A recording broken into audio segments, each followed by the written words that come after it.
ವಿಜಯಪುರದ satellite bus ನಿಲ್ದಾಣದ ಬಳಿ ಇರುವ ರಾಜರಾಜೇಶ್ವರಿ ಕಲ್ಯಾಣ ಮಂಟಪದ ಆವರಣದಲ್ಲಿ ಗಡಿನಾಡು ಜೈಭೀಮ್ ವೇದಿಕೆ ವತಿಯಿಂದ ಎಸ್ಎಸ್ಎಲ್ಸಿ ಹಾಗೂ ಪಿಯುಸಿ ಪರೀಕ್ಷೆಯಲ್ಲಿ ಹೆಚ್ಚು ಅಂಕ ಪಡೆದ ವಿದ್ಯಾರ್ಥಿಗಳಿಗೆ ಸನ್ಮಾನ ಸಮಾರಂಭ ಆಯೋಜಿಸಲಾಗಿತ್ತು. ಇನ್ನು ವಿಶೇಷವಾಗಿ ಡಾಕ್ಟರ್ ಬಿ.ಆರ್. ಅಂಬೇಡ್ಕರ್ ಅವರ 135ನೇ ಜಯಂತ್ಯೋತ್ಸವ ಅಂಗವಾಗಿ ಪ್ರತಿಭಾವಂತ ವಿದ್ಯಾರ್ಥಿಗಳಿಗೆ ಪ್ರತಿಭಾ ಪುರಸ್ಕಾರ ವಿತರಣಾ ಸಮಾರಂಭ ಆಯೋಜಿಸಲಾಗಿತ್ತು. ಇನ್ನು ಕಾರ್ಯಕ್ರಮವನ್ನು ಸಮಾಜ ಕಲ್ಯಾಣ ಇಲಾಖೆಯ ಉಪನಿರ್ದೇಶಕರಾದ ಮಹೇಶ್ ಪೊದ್ದಾರ ರವರು ಉದ್ಘಾಟಿಸಿ ಶುಭ ಹಾರೈಸಿದರು. ಇನ್ನು ಕಾರ್ಯಕ್ರಮದ ಅಧ್ಯಕ್ಷತೆಯನ್ನು ಗಡಿನಾಡು ಜೈಭೀಮ್ ವೇದಿಕೆಯ ರಾಜ್ಯಾಧ್ಯಕ್ಷರಾದ ಕ್ರಾಂತಿ ಮುನಿರಾಜ್ ರವರು ವಹಿಸಿದರು. ಇನ್ನು ಕಾರ್ಯಕ್ರಮದಲ್ಲಿ ದಲಿತ ಸಂಘಟನೆಗಳ ಮಹಾ ಒಕ್ಕೂಟದ ಸಂಸ್ಥಾಪಕ ಅಧ್ಯಕ್ಷರಾದ ಪರಶುರಾಮ ಲಂಬುರವರು ಸೇರಿದಂತೆ ಗಡಿನಾಡು ಜೈಭೀಮ್ ವೇದಿಕೆಯ ರಾಜ್ಯ ಹಾಗೂ ಜಿಲ್ಲಾ ಮಟ್ಟದ ಪದಾಧಿಕಾರಿಗಳು ಮತ್ತು ಭೀಮ ಬಂಧುಗಳು ವಿದ್ಯಾರ್ಥಿಗಳು ಭಾಗವಹಿಸಿದರು.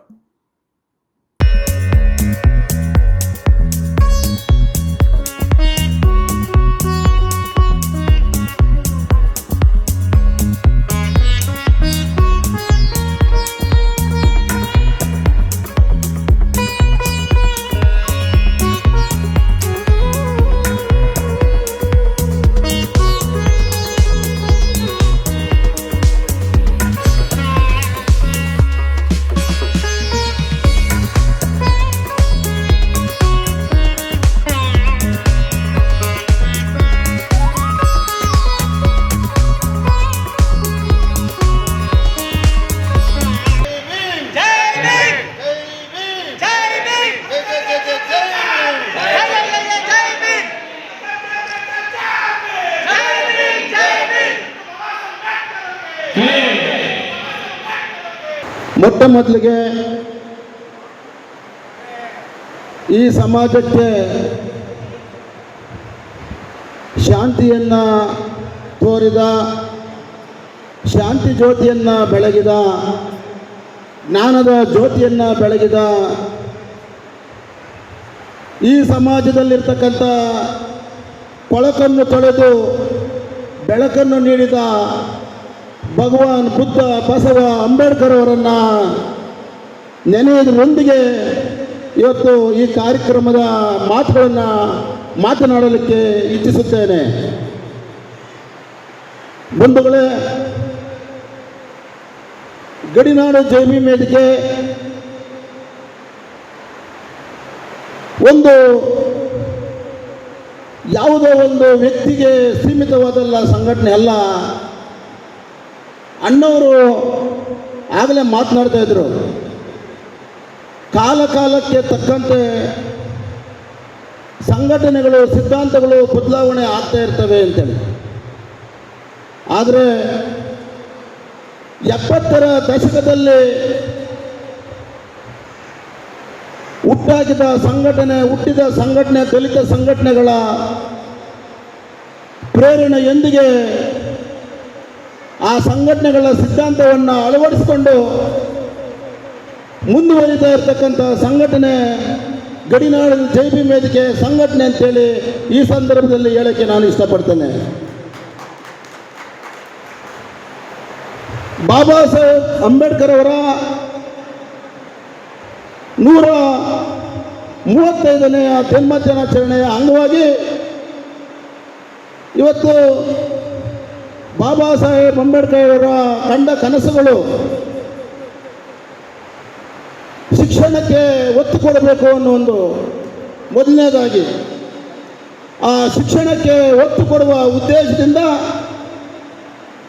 ಇವತ್ತು ಎಸ್ಎಸ್ಎಲ್ಸಿ ಮತ್ತು ಪಿಯುಸಿ ವಿದ್ಯಾರ್ಥಿಗಳು ಒಂದು ಶ್ರೇಣಿಯಲ್ಲಿ ಅತ್ಯುತ್ತಮ ಅಂಕ ಗಳಿಸಿರ್ತಕ್ಕಂಥ ವಿದ್ಯಾರ್ಥಿಗಳಿಗೆ ಸನ್ಮಾನ ಸಮಾರಂಭವನ್ನು ಗಡಿನಾಡು ಜೈಭೀಮ್ ವೇದಿಕೆ ಇನ್ನೂ ಹೆಚ್ಚು ಇಂಥ ಕಾರ್ಯಕ್ರಮಗಳನ್ನು ಈ ಜಿಲ್ಲಾ ಘಟಕ ವಿಜಯಪುರಕ್ಕೆ ನೀಡಲಿ ಮತ್ತು ಶೋಷಿತರ ಬೆನ್ನೆಲುಬು ಆಗಲಿ, ನೊಂದ ಬೆಂದಂತಹ ಸಮಾಜಕ್ಕೆ ಬೆನ್ನೆಲುಬು ಆಗಲಿ ಅಂತೇಳಿ ನಾನು ಗಡಿನಾಡು ಜೈಭೀಮ್ ವೇದಿಕೆ ರಾಜ್ಯಾಧ್ಯಕ್ಷ ಆಗಿ ನಾನು ಆಶಿಸುತ್ತೇನೆ. ಜೊತೆಗೆ ಈ ವಿಜಯಪುರ ಜಿಲ್ಲೆ, ಈ ಜಿಲ್ಲೆಯ ಮಣ್ಣು ಬಹಳ ಶ್ರೇಷ್ಠವಾದದ್ದು. ಈ ವಿಜಯಪುರ ಜಿಲ್ಲೆಯಲ್ಲಿ ಅನೇಕ ವೀರರು, ಶೂರರು ಮುತ್ಸದಿಗಳು, ಕವಿಗಳು, ಬರಹಗಾರರು, ಹೋರಾಟಗಾರರು, ಅನೇಕ ಬರಹಗಾರರನ್ನ ಈ ಭೂಮಿ ಈ ವಿಜಯಪುರ ಜಿಲ್ಲೆ ನೀಡಿದೆ ಇವತ್ತು ಭಾರತ ದೇಶಕ್ಕೆ ಅಂತ ಹೇಳಲು ನಾನು ಇಚ್ಛಿಸುತ್ತೇನೆ. ಅದೇ ರಂಗದಲ್ಲಿ ಇವತ್ತು ವಿಜಯಪುರ ಜಿಲ್ಲೆಯಲ್ಲಿ 135ನೇ ಬಾಬಾ ಸಾಹೇಬ್ ಅಂಬೇಡ್ಕರ್ ಅವರ ಆಚರಣೆ ಏನು ಹಮ್ಮಿಕೊಂಡಿದ್ದಾರೆ. ಈ ಕಾರ್ಯಕ್ರಮ ಜ್ಞಾನದ ಕಾರ್ಯಕ್ರಮ, ಜ್ಞಾನದ ಬೆಳಕನ್ನು ನೀಡುವ ಕಾರ್ಯಕ್ರಮ. ಇವತ್ತು ಬಾಬಾ ಸಾಹೇಬ್ ಅಂಬೇಡ್ಕರ್ ಅವರ ಆದರ್ಶಿಕ ಪ್ರೇರಣೆಯ ಕಾರ್ಯಕ್ರಮ, ಬುದ್ಧರ ಕಾರ್ಯಕ್ರಮ, ಬಸವಣ್ಣರ ಕಾರ್ಯಕ್ರಮ, ಜ್ಞಾನದ ಜ್ಯೋತಿಯನ್ನು ಬೆಳಗುವಂಥ ಕಾರ್ಯಕ್ರಮ. ಹಾಗಾಗಿ ಬಾಬಾ ಸಾಹೇಬ್ ಅಂಬೇಡ್ಕರ್ ಅವರು ಒಂದು ವ್ಯಕ್ತಿಯಲ್ಲ, ಅವರು ಈ ಜಗತ್ತಿನ ಶಕ್ತಿ. ಬಾಬಾ ಸಾಹೇಬ್ ಅಂಬೇಡ್ಕರ್ ಅವರು ಈ ಜಗತ್ತಿನ ಜ್ಞಾನದ ಶಿಖರ.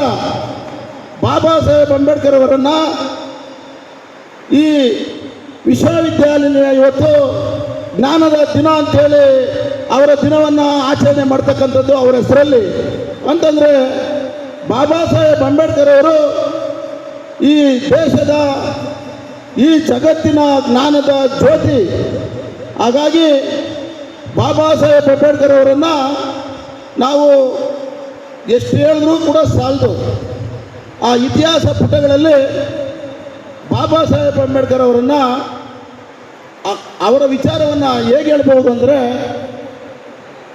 ಆ ಅಜ್ಜಿ ತಾತ ಅವರು ಹೇಳ್ತಾಯಿದ್ರು, ಆ 7 ಸಮುದ್ರಗಳ ಆಚೆ ಯಾರೋ ರಾಜ ಇದ್ರಂತೆ, ರಾಣಿ ಇದ್ರಂತೆ ಅಂಥೇಳಿ ಕಥೆಗಳನ್ನು ಹೇಳ್ತಾಯಿದ್ರು.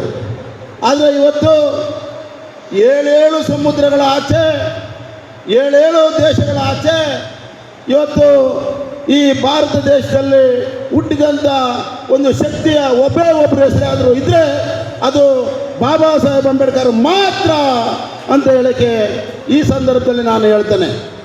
ಹಾಗಾಗಿ ನಾವು ಈಗ ಅನೇಕ ನಮ್ಮ ಹಿರಿಯ ಹೋರಾಟಗಾರರೆಲ್ಲ ಮಾತಾಡಿದ್ದಾರೆ. ಈಗ ನಮ್ಮ ಮುಂದೆ ನಿಂತಿರ್ತಕ್ಕಂಥದ್ದು ಕೆಲವೊಂದು ಅಂತಂದರೆ ಶತಮಾನಗಳು ಕಳೆದು ಹೋಗಿದರೂ ಕೂಡ ಇವತ್ತು ಜಾತಿ ವ್ಯವಸ್ಥೆ, ಅಸ್ಪೃಶ್ಯತೆ, ಅನಾಚಾರ, ಅವ್ಯವಸ್ಥೆ ಇನ್ನೂ ಕೂಡ ತಾಂಡವಾಡ್ತಾ ಇದೆ. ಬೂದಿ ಮುಚ್ಚಿದ ಕೆಂಡದ ರೀತಿಯಲ್ಲಿದೆ. ಇವತ್ತು ಒಂದು ಕಡೆ ಸಂವಿಧಾನ ನಮಗೆ ಬಂದು 7 ದಶಕಗಳು ಕಳೆದಿದ್ರೂ ಕೂಡ ಸಂವಿಧಾನವನ್ನು ರಚಿಸಿದಂಥ ಬಾಬಾ ಸಾಹೇಬ್ ಅಂಬೇಡ್ಕರ್ ಅವರು ಮನುಸ್ಮೃತಿಯನ್ನು ಸುಟ್ಟಿದ್ರೂ ಕೂಡ ಈಗಿನ ಕಾಲಘಟ್ಟದಲ್ಲಿ ಆ ಮನುಸ್ಮೃತಿ ಜಾರಿ ಬರಬೇಕು ಅಂತೇಳಿ ಎಷ್ಟೋ ಜನ ಆಂತರಿಕವಾಗಿ ಹೋರಾಟಗಳನ್ನು ಮಾಡ್ತಾ ಇದ್ದಾರೆ. ಆದರೆ ಆ ಮನುಸ್ಮೃತಿ ಇವತ್ತು ಇಂಥ ಜಾಗದಲ್ಲಿ ಇಂಥ ವೇದಿಕೆಯನ್ನು ನಾವು ಅಳವಡಿಸ್ಕೊಂಡು ನೀವು ಯಾರೂ ಕುತ್ಕೊಳ್ಳೋಕ್ಕಾಗ್ತಾ ಇರಲಿಲ್ಲ, ನಾನು ಭಾಷಣ ಕೂಡ ಮಾಡೋಕ್ಕಾಗ್ತಾ ಇರಲಿಲ್ಲ. ಅಂಥ ಸಂದರ್ಭ ಇತ್ತು. ಮಹಿಳೆಯರಿಗೆ ಸಮಾನತೆಯೇ ಇರಲಿಲ್ಲ. ಯಾವುದೇ ರೀತಿಯಾದಂಥ ಯಾವ ಜಾತಿನಲ್ಲಿ ಹುಟ್ಟಿದ್ದ ಮಹಿಳೆಗೂ ಕೂಡ ಸಮಾನತೆ ಇರಲಿಲ್ಲ. ಅಂಥ ಸಂದರ್ಭದಲ್ಲಿ ನಮ್ಮ ಬಾಬಾ ಸಾಹೇಬ್ ಅಂಬೇಡ್ಕರ್ ಅವರ ಕೊಟ್ಟಂಥ ಸಂವಿಧಾನ ಕಟ್ಟಕಡೆಯ ಮನುಷ್ಯನಿಂದ ಹಿಡಿದು ಕಟ್ಟಕಡೆಯ ಮನುಷ್ಯ ಕಸ ಗುಡಿಸುವ ವ್ಯಕ್ತಿಗೂ ಕೂಡ ಒಂದೇ ಓಟು, ಪ್ರಧಾನಮಂತ್ರಿಗೂ ಒಂದೇ ಓಟು ಅಂತ ಹಕ್ಕನ್ನು ಕೊಟ್ಟು ಸಮಾನತೆಯನ್ನು ಉಳಿಸಿದಂಥ ಶಕ್ತಿ ಅದು ಯಾರನ್ನ ಇದ್ದರೆ ಬಾಬಾ ಸಾಹೇಬ್ ಅಂಬೇಡ್ಕರ್ ಅವರು ಮಾತ್ರ ಅಂಥೇಳಿ ಈ ಸಂದರ್ಭದಲ್ಲಿ ನಾನು ಹೇಳ್ತೇನೆ. ಹಂಗಾಗಿ ಇವತ್ತು ಅನೇಕ ಸಂಘಟನೆಗಳು ಇದ್ದಾವೆ. ಆದರೆ ನಾನು ಭಾಳಷ್ಟು ವೇದಿಕೆಗಳಲ್ಲಿ ಕರ್ನಾಟಕ ರಾಜ್ಯದಲ್ಲಿ ಹಲವಾರು ಜಿಲ್ಲೆಗಳಲ್ಲಿ ಗಡಿನಾಡು ಜಮೀನು ಇದ್ದರೆ ಕೂಡ ಇಲ್ಲಿ ವಿಜಯಪುರದಲ್ಲಿ ಒಂದು ವಿಶೇಷವಾಗಿ ನನಗೆ ಕಾಣಿಸ್ತು.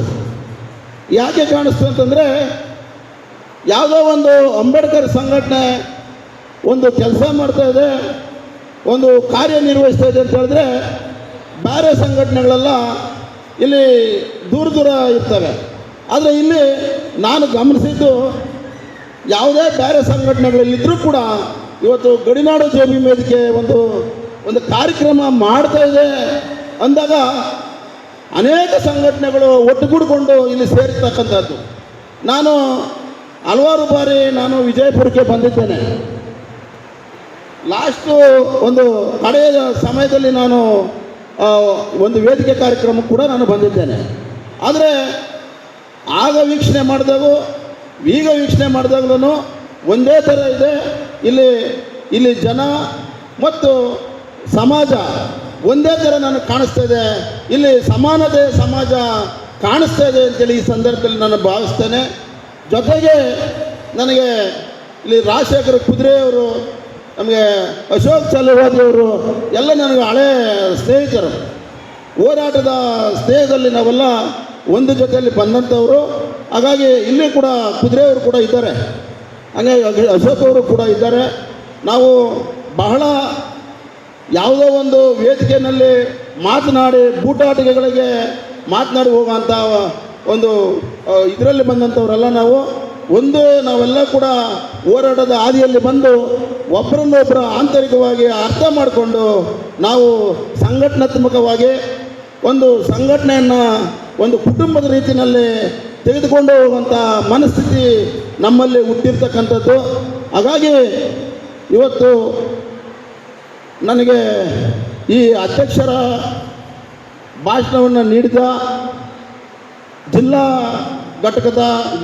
ಘಟಕಕ್ಕೆ ಮತ್ತು ಇದುವರೆಗೂ ತಾವು ಎಲ್ಲ ಏನು ಕಾರ್ಯಕ್ರಮವನ್ನು ವೀಕ್ಷಣೆ ಮಾಡಿದ್ರಿ, ನಿಮಗೂ ಸಹ ಪತ್ರಿಕಾ ಮಾಧ್ಯಮಕ್ಕೂ ಕೂಡ ಈ ಕಾರ್ಯಕ್ರಮವನ್ನು ಪರೋಕ್ಷವಾಗಿ ಪ್ರತ್ಯಕ್ಷವಾಗಿ ಎಲ್ಲರೂ ಕೂಡ ಏನು ಒಂದು ಸಹಾಯ ಸಹಕಾರ ನೀಡಿದ್ದೀರಿ. ತಮಗೆಲ್ಲರಿಗೂ ಕೂಡ ನಾನು ನನ್ನ ಹೃದಯಪೂರ್ವಕವಾಗಿ ಮತ್ತು ಗಡಿನಾಡು ಜೋಬಿ ವೇದಿಕೆಯಿಂದ ಅಭಿನಂದನೆಗಳನ್ನು ಸಲ್ಲಿಸ್ತಾ ನನ್ನ ಮಾತುಗಳಿಗೆ ವಿರಾಮವನ್ನು ಕೊಡ್ತಾ ಇದ್ದೀನಿ. ಜೈ ಭೀಮ್. ಡಾಕ್ಟರ್ ಬಾಬಾ ಸಾಹೇಬ್ ಅಂಬೇಡ್ಕರ್ ಅವರ 135ನೇ ಜಯಂತ್ಯೋತ್ಸವ ಕಾರ್ಯಕ್ರಮ ಹಾಗೂ SSLC ಮತ್ತು PVCಯಲ್ಲಿ ಅತಿ ಹೆಚ್ಚು ಅಂಕ ಗಳಿಸಿದಂಥ ವಿದ್ಯಾರ್ಥಿನಿಯರಿಗೆ ಸನ್ಮಾನ ಸಮಾರಂಭ ಹಾಗೂ ನಿವೃತ್ತ ಶಿಕ್ಷಕರಿಗೆ ಸನ್ಮಾನ ಕಾರ್ಯಕ್ರಮ ಹಾಗೂ ಅನಾಥಾಶ್ರಮ ಮಕ್ಕಳಿಗೆ ಪುಸ್ತಕ ವಿತರಣೆ ಹಾಗೂ ಇನ್ನಿತರ ಕಾರ್ಯಕ್ರಮದ ಈ ಒಂದು ಕಾರ್ಯಕ್ರಮದ ದಿವ್ಯ ಸಾನ್ನಿಧ್ಯವನ್ನು ವಹಿಸಿರುವಂಥ ಸನ್ಮಾನ್ಯ ಶ್ರೀ ಮಹೇಶ್ ಪೋಜ್ದಾರ್, ಉಪನಿರ್ದೇಶಕರು ಸಮಾಜ ಕಲ್ಯಾಣ ಇಲಾಖೆ ವಿಜಯಪುರ ಅವರನ್ನು ನಡೆಸುತ್ತಾ, ಅದೇ ರೀತಿ ಈ ಕಾರ್ಯಕ್ರಮದ ಅಧ್ಯಕ್ಷತೆಯನ್ನು ವಹಿಸಿಕೊಂಡಿರ್ತಕ್ಕಂಥ ಡಾಕ್ಟರ್ ಕ್ರಾಂತಿ ಮುನಿರಾಜ್ ಸರ್ನ ಈ ಸಂದರ್ಭದಲ್ಲಿ ಸ್ಮರಿಸುತ್ತಾ, ಅದೇ ರೀತಿ ಈ ಒಂದು ಕಾರ್ಯಕ್ರಮದ ದಿವ್ಯ ಸಾನ್ನಿಧ್ಯವನ್ನು ಕ್ರಮಗಳನ್ನು ವಿದ್ಯಾರ್ಥಿಗಳಿಗೆ ಪುಸ್ತಕ ವಿತರಿಸುವಂಥ ಒಂದು ಕಾರ್ಯಕ್ರಮ ಮತ್ತು ಅವರಿಗೆ ಸನ್ಮಾನ ಸಮಾರಂಭ ಮಾಡತಕ್ಕಂಥ ಒಂದು ಕಾರ್ಯಕ್ರಮ, ಹೀಗೆ ಹಲವಾರು ಕಾರ್ಯಕ್ರಮವನ್ನು ಗಡಿನಾಡು JB ವೇದಿಕೆ ವತಿಯಿಂದ ನಾವು ಸುಮಾರು ಕಾರ್ಯಕ್ರಮವನ್ನು ಕೊಟ್ಟಿದ್ದೇವೆ. ಈಗ ಅದೇ ರೀತಿಯಾಗಿ ವಿಜಯಪುರ ಜಿಲ್ಲೆಯಲ್ಲಿ ಬಾಬು ಪರೆಡ್ಡಿಯವರ ನೇತೃತ್ವದಲ್ಲಿ ಅವರ ಒಂದು ಜಿಲ್ಲಾ ಅಧ್ಯಕ್ಷತೆಯಲ್ಲಿ ಇವತ್ತು ಈ ಒಂದು ರಾಜರಾಜೇಶ್ವರಿ ಕಲ್ಯಾಣ ಮಂಟಪದಲ್ಲಿ ಕೂಡ ಗಡಿನಾಡು JBM ವೇದಿಕೆ ವತಿಯಿಂದ ಒಂದು ಸುಂದರವಾದ ಕಾರ್ಯಕ್ರಮವನ್ನು ಹಮ್ಮಿಕೊಂಡಿದ್ದೇವೆ. ಇದೇ ರೀತಿಯಾಗಿ ನಮ್ಮ ಕಾರ್ಯಕ್ರಮಗಳು ಇನ್ನೂ ಹೆಚ್ಚಿನ ಮಟ್ಟದಲ್ಲಿ ವಿವಿಧ ತಾಲೂಕುಗಳಲ್ಲಿ ಕೂಡ ಒಂದು ವಿಶೇಷವಾದಂಥ ಉತ್ತಮವಾದಂಥ ಜನಪರವಾದಂಥ ಕಾರ್ಯಕ್ರಮಗಳನ್ನು ನಿರಂತರವಾಗಿ ಕೊಡ್ತಕ್ಕಂಥ ಕೆಲಸವನ್ನು ಮಾಡ್ತೀವಿ. ಈ ಒಂದು ಕಾರ್ಯಕ್ರಮಕ್ಕೆ ಗಣ್ಯರ ಹಿರಿಯರ, ದಲಿತ ಮುಖಂಡರ, ಸಾಹಿತಿಗಳ ಎಲ್ಲರ ಒಂದು ಆಶೀರ್ವಾದ ಸದಾ ಇರಲಿ ಅಂತಕ್ಕಂಥ ಒಂದು ವಿಚಾರವನ್ನು ಹೇಳುತ್ತಾ ಈ ಒಂದು ಕಾರ್ಯಕ್ರಮದಲ್ಲಿ ಭಾಗಿಯಾಗಿರ್ತಕ್ಕಂಥ ಎಲ್ಲ ಗಣ್ಯಮಾನರಿಗೆ ನಮ್ಮ ವಂದಿಸಿ ನನ್ನ 2 ಮಾತುಗಳು ಮುಗಿಸ್ತೀನಿ. ಜೈ ಹಿಂದ್, ಜೈ ಭೀಮ್. ನಮ್ಮ ವಿಶೇಷವಾಗಿ ಡಾಕ್ಟರ್ ಬಾಬಾ ಸಾಹೇಬ್ ಅಂದರೆ ನಮ್ಮೆಲ್ಲರಿಗೆ ಒಂದು ರೋಮಾಂಚನ, ನಮ್ಮೆಲ್ಲರಿಗೆ ಒಂದು ಜೀವನ, ನಮ್ಮೆಲ್ಲರಿಗೆ ಒಂದು ಬದುಕು. ಅದಕ್ಕಾಗಿ ಭಗವಾನ್ ಬುದ್ಧರು ನಡೆದು ಖಂಡಿಸಿದರು, ಜಗಜ್ಯೋತಿ ಬಸವೇಶ್ವರರು ನುಡಿದು ಖಂಡಿಸಿದರು, ಬಾಬಾ ಸಾಹೇಬರು ಬರೆದು ಖಂಡಿಸಿದರು. ಆದ್ದರಿಂದಲೇ ಭಗವಾನ್ ಬುದ್ಧರು ಅರಿವಿನ ಅಂಗ, ಬಸವಣ್ಣನವರು ಅಂತರಂಗ, ನಮ್ಮ ಬಾಬಾ ಸಾಹೇಬರು ನಮ್ಮ ಬದುಕಿನ ಅಂಗ ಅಂತ ಹೇಳಿ ಬಹಳ ಹೆಮ್ಮೆಯಿಂದ ಈ ಸಂದರ್ಭದಲ್ಲಿ ಹೇಳೋಕ್ಕೆ ಇಷ್ಟಪಡ್ತೀನಿ. ಬಾಬಾ ಸಾಹೇಬರು ಯಾಕೆ ಶ್ರೇಷ್ಠ ಅಂತ ಇವತ್ತಿಗೂ ಮತ್ತು ಸೂರ್ಯ ಚಂದ್ರ ಇರುವವರೆಗೂ ಕೂಡ ಅವ್ರು ಯಾಕೆ ಪ್ರಸ್ತುತ ಅಂದರೆ, ಅವರು ಇಡೀ ತಮ್ಮ ಜೀವಮಾನವನ್ನು ತಮಗಾಗಿ ತಾವು ಒಂದು ಉಸಿರನ್ನು ಕೂಡ ಅವರು ತೆಗೆದುಕೊಳ್ಳಿಲ್ಲ, ಇಡೀ ಸಮಾಜಕ್ಕಾಗಿ ಅವರ ಜೀವನವನ್ನು ಮುಡಿಪಾಗಿಟ್ಟರು. ಆದ್ದರಿಂದಲೇ ಬಾಬಾ ಸಾಹೇಬರು ನಮಗೆ ಯಾವಾಗಲೂ ಸೂರ್ಯ ಚಂದ್ರ ಇರೋರಿಗೂ ಪ್ರಸ್ತುತ ಆಗ್ತಾರೆ. ಒಂದು ಮಾತನ್ನು ಹೇಳೋಕ್ಕೆ ನಾನು ಭಾಳ ಇಷ್ಟಪಡ್ತೀನಿ. ಈ ಏಪ್ರಿಲ್ 14ರಿಂದ ಹಿಡಿದು ಬರುವ ಏಪ್ರಿಲ್ 14ರವರೆಗೂ ಕೂಡ ಪ್ರತಿನಿತ್ಯ ಮನೆಗಳಲ್ಲಿ ಮನಗಳಲ್ಲಿ ನಿತ್ಯ ಜಯಂತಿ ಉತ್ಸವನ ಆಚರಿಸ್ಕೊಡ್ತಕ್ಕಂಥ ಯಾರಾದರೂ one and only real tiger ಇದ್ದರೆ ಅದು ಡಾಕ್ಟರ್ BR ಅಂಬೇಡ್ಕರ್.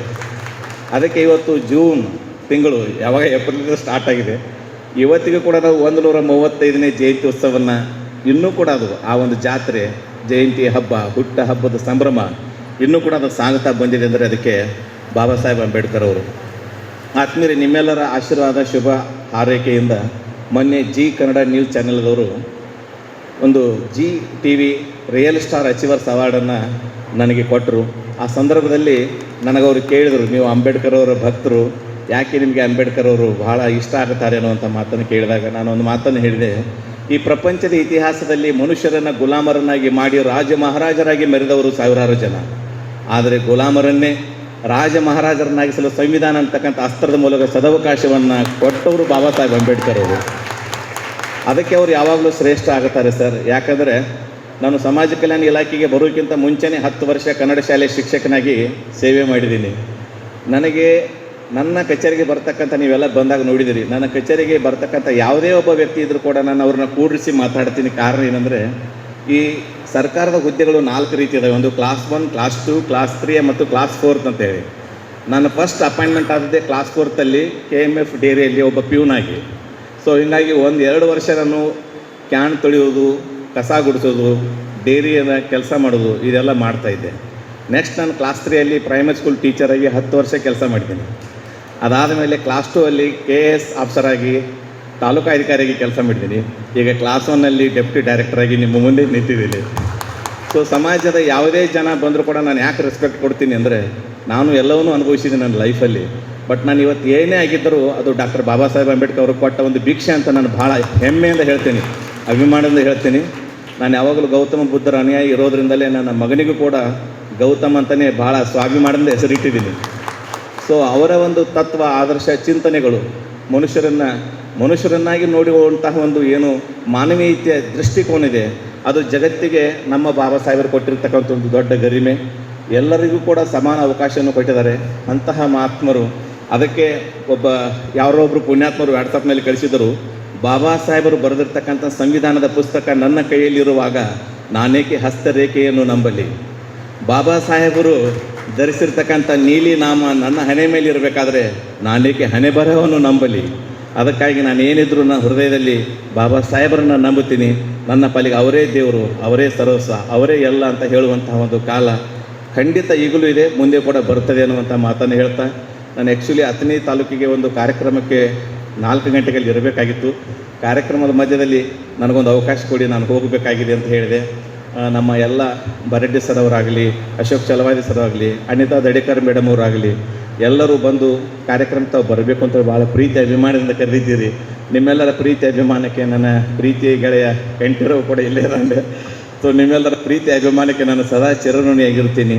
ನಾನು ಮಾದೇವ್ ಬನ್ಸೋಡಿ ಸರ್ ಅವ್ರನ್ನ ಯಾಕೆ ನೆನೆಸ್ತೀನಿ ಅಂದರೆ, ಅವ್ರು ಫೇಸ್ಬುಕ್ನಲ್ಲಿ ಭಾಳ ಅದ್ಭುತವಾದಂಥ ಚಿಂತನೆಗಳನ್ನು ಯಾವಾಗಲೂ ಅಪ್ಲೋಡ್ ಮಾಡ್ತಿರ್ತಾರೆ ಸರ್. ಸರ್ ಹ್ಯಾಟ್ಸಪ್, ಭಾಳ ವಿಚಾರಶೀಲವಾದ ನಿಮ್ಮ ವಿಚಾರಗಳು ಪ್ರತಿ ಸಲ ನಾನು ನೋಡ್ತಿರ್ತೀನಿ, ಅದರಿಂದ ಪ್ರೇರಣೆ ಒಳಗಾಗಿದ್ದೀನಿ.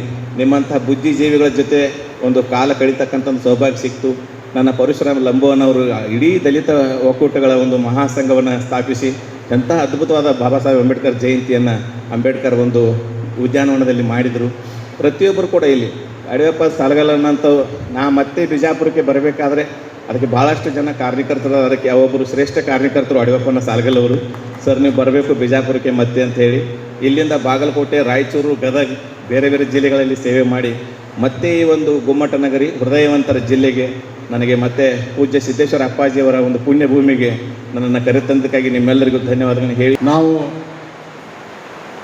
1974-75 ದಶಕದಲ್ಲಿ ನಾವು ಕಟ್ಟಿದಂಥ ದಲಿತ ಸಂಘರ್ಷ ಸಮಿತಿ ಹೀಗೆ ಅದನ್ನು ಅವಲೋಕನ ಮಾಡಿಕೊಂಡು ನಾವು ನೋಡಿದಾಗ ಕಾಲಕ್ಕೆ ತಕ್ಕಂತೆ ಬದಲಾವಣೆ ಆಗೋದು ಸಹಜ, ಪ್ರಕೃತಿಯ ನಿಯಮ.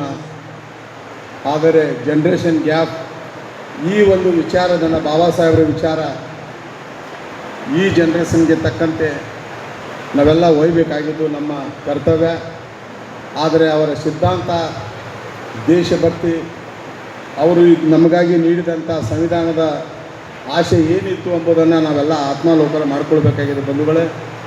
ಇವತ್ತು ಆ ಒಂದು ನಿಟ್ಟಿನಲ್ಲಿ ಏನು ಕಾರ್ಯಕ್ರಮ ಮಾಡುವ ಒಂದು ವಿಚಾರವಾಗಿ ಹಲವಾರು ವಿರೋಧಿಗಳ ನಡುವೆ ಶೋಷಿತ ಸಮಾಜದವರು ನಾವು ಬದುಕಬೇಕಾಗಿದೆ, ದೇಶ ಕಟ್ಟಬೇಕಾಗಿದೆ, ಈ ಸಮಾಜವನ್ನು ಬೆಳೆಸಬೇಕಾಗಿದೆ.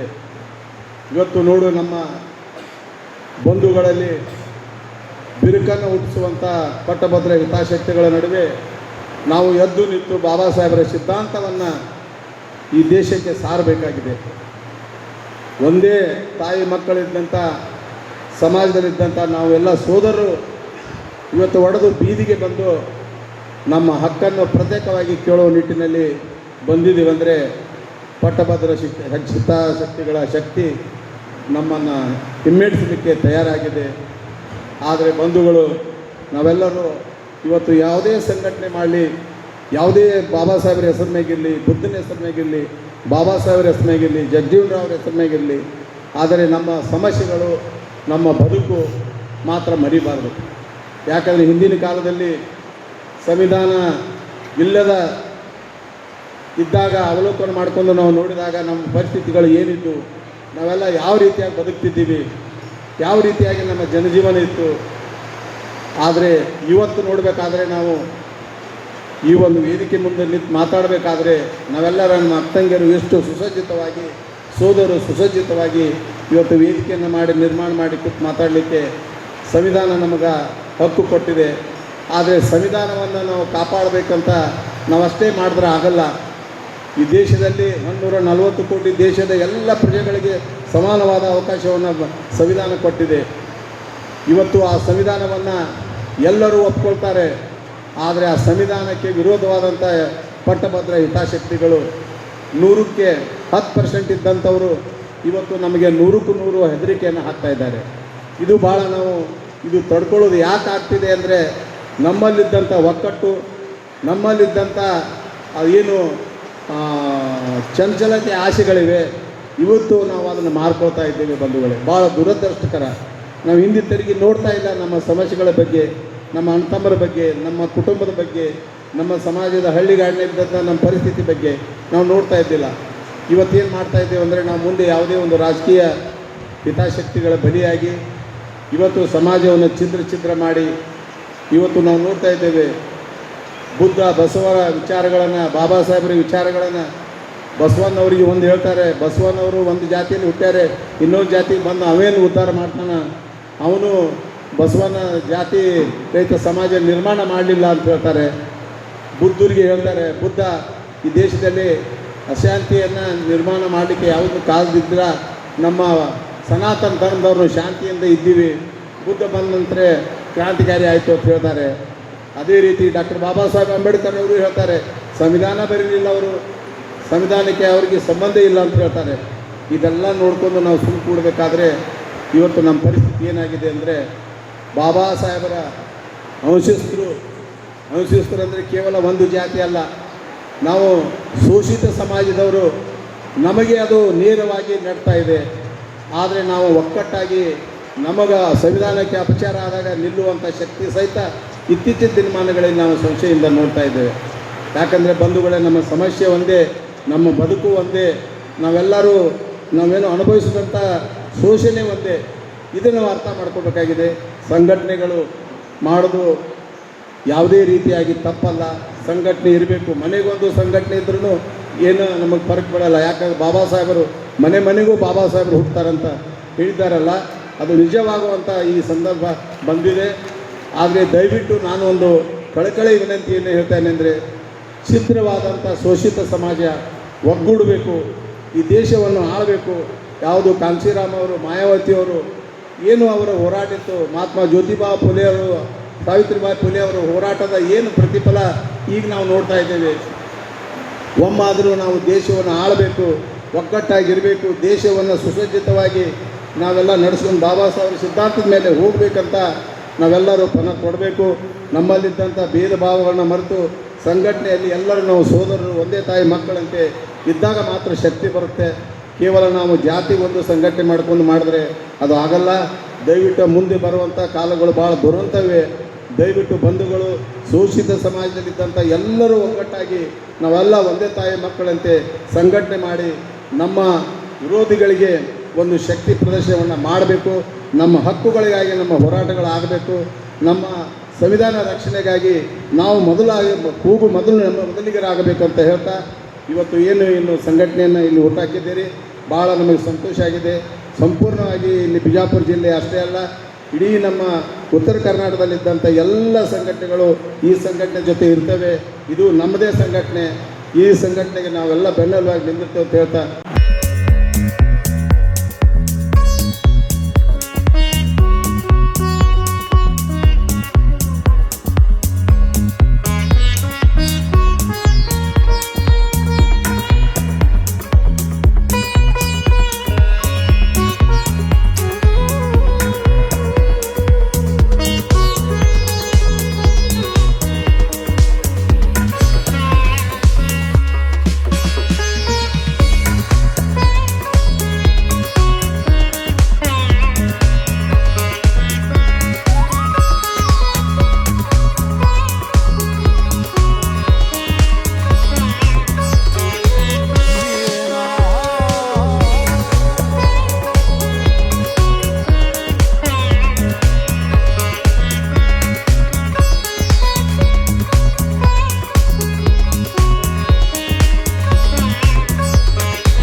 ವಿಜಯಪುರದಲ್ಲಿ ಮತ್ತು ವಿಶೇಷವಾದಂತಹ ಕಾರ್ಯಕ್ರಮ ಹಮ್ಮಿಕೊಂಡಿದ್ದಾರೆ. ಇದು 135ನೇ ಅಂಬೇಡ್ಕರ್ ಜನ್ಮ ದಿನಾಚರಣೆ ಅಂಗವಾಗಿ ಇವತ್ತು ವಿಶೇಷವಾಗಿ SSLCನಲ್ಲಿ ಅತ್ಯುತ್ತಮ ಅಂಕಗಳನ್ನು ಗಳಿಸಿರ್ತಕ್ಕಂತಹ ವಿದ್ಯಾರ್ಥಿಗಳಿಗೆ ಅಭಿನಂದನಾ ಕಾರ್ಯಕ್ರಮ ಮತ್ತು ಗುರುವೃಂದ ಅಂದ್ರೆ ಗುರುಗಳಿಗೆ ನಿವೃತ್ತ ಆದಂತಹ ಗುರುಗಳಿಗೆ ವಿಶೇಷವಾದಂತಹ ಸನ್ಮಾನ ಕಾರ್ಯಕ್ರಮ, ಜೊತೆಗೆ ಅನಾಥಾಶ್ರಮಗಳಿಗೆ ಎಲ್ಲಾ ರೀತಿಯಂತ ಊಟದ ವ್ಯವಸ್ಥೆ ಮತ್ತು ಎಲ್ಲಾ ರೀತಿಯ ವ್ಯವಸ್ಥೆ ಕಾರ್ಯಕ್ರಮಗಳನ್ನ ವಿಜಯಪುರ ಜಿಲ್ಲಾ ಘಟಕ ವಿಶೇಷ. ಯಾಕೆಂದ್ರೆ ಭಾರತ ದೇಶದಲ್ಲಿ ಬಾಬಾ ಸಾಹೇಬ್ ಅಂಬೇಡ್ಕರ್ ಶಿಕ್ಷಣ ಸಂಘಟನೆ ಹೋರಾಟ ಅನ್ನೋದರ ಮುಖೇನ ನಮಗೆ ತೋರಿಸ್ಕೊಟ್ಟಿದ್ದಾರೆ. ಹಾಗಾಗಿ ಸಾಮಾಜಿಕವಾಗಿ ಶಿಕ್ಷಣಕ್ಕೆ ಒತ್ತು ಕೊಡುವಂತ ಕೆಲಸ ಇವತ್ತು ವಿಜಯಪುರ ಜಿಲ್ಲೆ ಗಡಿನಾಡು ಜಿಲ್ಲಾ ಘಟಕ ಹಮ್ಮಿಕೊಂಡಿದೆ. ಈ ಕಾರ್ಯಕ್ರಮಕ್ಕೆ ವಿಶೇಷವಾಗಿ ಅನೇಕ ಹಿರಿಯ ಹೋರಾಟಗಾರರು, ಸಮಾಜ ಕಲ್ಯಾಣ ಇಲಾಖಾ ವರಿಷ್ಠ ಅಧಿಕಾರಿಗಳು, ಹಾಗಾಗಿ ಮತ್ತು ಎಲ್ಲ ಸಂಘಟನೆಗಳು ಕೂಡ ಈ ಕೈ ಜೋಡಿಸಿದ್ದಾರೆ. ಜೊತೆಗೆ ನಮ್ಮ ವೈಶಾಲಿ ಮೇಡಮ್ ಅವರು, ನಮ್ಮ ರೇಣುಕಾ ಮೇಡಮ್ ಅವರು ಮತ್ತು ಅನಿತಾ ಮೇಡಮ್ ಅವರು, ನಮ್ಮ ಅಶೋಕ್ ಚಲವಾದಿ ಸಾಹೇಬ್ರು, ಕುದುರೆ ಸಾಹೇಬ್ರು, ಅಲ್ಲಿಂದ ಬಂದು ನಮ್ಮ ಜಿಲ್ಲಾ ಘಟಕದ ನಮ್ಮ ನರೇಂದ್ರ ಬಾಬು ಅವರವರು ಎಲ್ಲ ಅನೇಕ ಜನ ಇದಕ್ಕೆ ಒತ್ತು ಕೊಟ್ಟು, ವಿಜಯಪುರ ಯುವ ಸಮೂಹ ಇವತ್ತು ಒತ್ತು ಕೊಟ್ಟು ಅನೇಕ ಜನ ಸೇರಿ ಇವತ್ತು ಕಾರ್ಯಕ್ರಮವನ್ನ ಯಶಸ್ವಿಗೊಳಿಸಿದ್ದಾರೆ. ಈ ಯಶಸ್ವಿಗೊಳಿಸಿರ್ತಕ್ಕಂಥ ಎಲ್ಲರಿಗೂ ಕೂಡ ಸಹಾಯ ಸಹಕಾರ ನೀಡಿ ವಿಜಯಪುರದಲ್ಲಿ ಇವತ್ತು ಈ ಕಾರ್ಯಕ್ರಮಕ್ಕೆ ಅತಿ ಹೆಚ್ಚು ಸಹಕಾರ ನೀಡಿದ ಪ್ರತಿಯೊಬ್ಬರಿಗೂ ಕೂಡ ಹೃದಯಪೂರ್ವಕ ಭೀಮ ಧನ್ಯವಾದಗಳನ್ನು ಅರ್ಪಣೆ ಮಾಡ್ತೀನಿ. ರಾಜ್ಯದಲ್ಲಿ ನಿಮ್ಮ ಸಂಘಟನೆ ಮೇಡಮ್, ರಾಜ್ಯದಲ್ಲಿ ಒಂದು 2020ರಲ್ಲಿ ನಮ್ದು ಸ್ಟಾರ್ಟ್ ಆಗಿದೆ. ಹಾಗಾಗಿ ಅನೇಕ ಘಟಕಗಳು ನಮ್ಗೆ ಜಿಲ್ಲಾ ಘಟಕಗಳಿದೆ, ಚಾಲಕರ ಘಟಕ ಇದೆ, ಆಟೋ ಘಟಕ ಇದೆ, ಮಹಿಳಾ ಘಟಕ ಇದೆ, ಕಾರ್ಮಿಕ ಘಟಕ ಇದೆ. ಅದೇ ಎಲ್ಲ ಹಂತದಲ್ಲಿ ಕೆಲಸ ಮಾಡ್ತೇವೆ. ನಮ್ಮ ಹೆಸರು ಗಡಿನಾಡು ಜೆಪಿ ರಾಜ್ಯಾಧ್ಯಕ್ಷ ಡಾಕ್ಟರ್ ಕ್ರಾಂತಿ ಮುನ್ರಾಜು ಮೇಡಮ್. ಮುಖ್ಯವಾಗಿ ವಿಜಯಪುರದಲ್ಲಿ ಶಿಕ್ಷಣಕ್ಕೆ ಒತ್ತು ಕೊಡುವ ಉದ್ದೇಶದಿಂದ ಇವತ್ತು ಅತ್ಯುತ್ತಮ ಕಾರ್ಯಕ್ರಮ ಮಾಡಿದೆ. ಇವತ್ತು ಸ್ವಾಮಿ ವಿವೇಕಾನಂದರು ಹೇಳಿದ್ದಾರೆ, ಶಿಕ್ಷಣ ಮತ್ತು ಶಿಕ್ಷಣವನ್ನ ಯಾರು ಪಡಿತಾರೋ ಅವರು ಈ ಸಮಾಜವನ್ನ, ದೇಶವನ್ನ ಕಟ್ಟಬಹುದು ಅಂತೇಳಿ. ಅದರ ಜೊತೆಯಲ್ಲಿ ಶಕ್ತಿಯ ಜೀವನ, ದೌರ್ಬಲ್ಯವೇ ಮರಣ ಅಂತ ಹೇಳಿದ್ದಾರೆ. ಇವತ್ತು ಶಕ್ತಿಯ ಅಸ್ತ್ರ ಅಂತ ಹೇಳಿದ್ರೆ ಶಿಕ್ಷಣ. ಹಾಗಾಗಿ ವಿದ್ಯಾರ್ಥಿಗಳಿಗೆ ಇವತ್ತು ಸನ್ಮಾನ ಕಾರ್ಯಕ್ರಮವನ್ನು ಹಮ್ಮಿಕೊಂಡು ಅವರನ್ನ ಪ್ರೋತ್ಸಾಹಿಸಿ ಅವರು KS, IPS, IAS ಇನ್ನು ಅನೇಕ ರಂಗದಲ್ಲಿ ದೊಡ್ಡ ಮಟ್ಟದಲ್ಲಿ ಸಮಾಜವನ್ನ ಕಟ್ಟಲಿ ಎನ್ನುವುದೇ ಗಡಿನಾಡು ಜೆಪಿಯ ಆಶಯ. ಡಾಕ್ಟರ್ ಬಾಬಾ ಸಾಹೇಬ್ ಅಂಬೇಡ್ಕರ್ ಅವರ 135ನೇ ಜಯಂತಿಯನ್ನು ರಾಜರಾಜೇಶ್ವರಿ ಕಲ್ಯಾಣ ಮಂಟಪದಲ್ಲಿ ಬಹಳ ಅದ್ದೂರಿಯಾಗಿ ಅರ್ಥಪೂರ್ಣವಾಗಿ ಆಚರಿಸಿದೆವು. ಈ ಒಂದು ಸಂದರ್ಭದಲ್ಲಿ ಆಗಮಿಸಿದಂತ ಸಂಘಟನೆಗಳ ಅಧ್ಯಕ್ಷರಿಗೆ, ಪದಾಧಿಕಾರಿಗಳಿಗೆ, ಸಹೋದರರಿಗೆ ಹಾಗೂ ನಮ್ಮ ಗಡಿನಾಡ ಜೈವಿಕ ವೇದಿಕೆಯ ಎಲ್ಲ ಸದಸ್ಯರಿಗೂ ಕೂಡ ಅನಂತ ಧನ್ಯವಾದಗಳನ್ನು ಹೇಳುತ್ತೇನೆ. ನಮ್ಮ ಗಡಿನಾಡ ಜೈವಿಕ ವೇದಿಕೆಯ ಮೊದಲ ಪ್ರಯತ್ನದಲ್ಲಿ ಒಂದು ಕಾರ್ಯಕ್ರಮ ಕೊಟ್ಟಿದೆ. ಇದಕ್ಕಾಗಿ ಸಹಾಯ ಸಹಕಾರ ಮಾಡಿದಂತ ಎಲ್ಲರಿಗೂ ಕೂಡ ಅನಂತ ಧನ್ಯವಾದಗಳನ್ನು ಹೇಳುತ್ತೇನೆ. ಇದೇ ರೀತಿಯಾಗಿ ನಿಮ್ಮ ಸಹಾಯ ಸಹಕಾರ ಮುಂದುವರಿಯಲಿ. ನಾವು ಕೂಡ ಸಂವಿಧಾನದ ರಕ್ಷಣೆಯನ್ನು ಮಾಡುತ್ತಾ, ಒಳ್ಳೆಯ ಸಾಮಾಜಿಕ ಕಾರ್ಯಗಳನ್ನು ಮಾಡುತ್ತಾ ಸಮಾಜೋಪಯೋಗಿ ಕಾರ್ಯಕ್ರಮಗಳನ್ನು ಕೊಡ್ತೀವಿ ಎಂದು ಈ ಸಂದರ್ಭದಲ್ಲಿ ಹೇಳಲು ಇಷ್ಟಪಡುತ್ತೇನೆ. ಜೈ ಭೀಮ್, ಜೈ ಪ್ರಬುದ್ಧ ಭಾರತ.